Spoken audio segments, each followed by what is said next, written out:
بالکل ٹھیک بات ہے. اچھا ایک میرے دوست ہیں گوندل صاحب, انہوں نے وہ جب ملتے ہیں تو مجھے وہ ایک سوال پوچھتے ہیں کہ یہ حضرت جی سے ضرور, اور میں جب آتا ہوں بھول جاتا ہوں.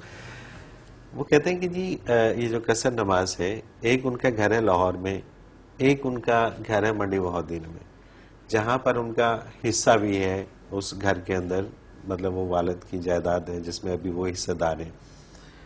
تو جب وہ لاہور سے منڈی بہودین آتے ہیں تو کیا قصر پڑیں گے؟ راستے میں قصر پڑیں گے, منڈی پہنچ کر پوری پڑیں گے. بالکل ٹھیک. لاہور جاتے ہوئے راستے میں قصر پڑیں گے, لاہور پہنچ کر پوری پڑیں گے. ٹھیک. اور یہ جہاں جہاں بھی آپ کی جائیداد ہے, یہ ٹھکانہ ہے, یہ جہاں ملازمت ہے.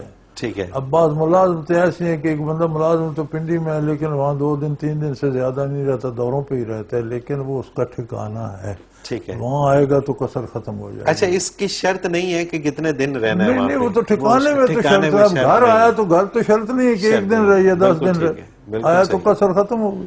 بالکل ٹھیک ہے, بالکل صحیح.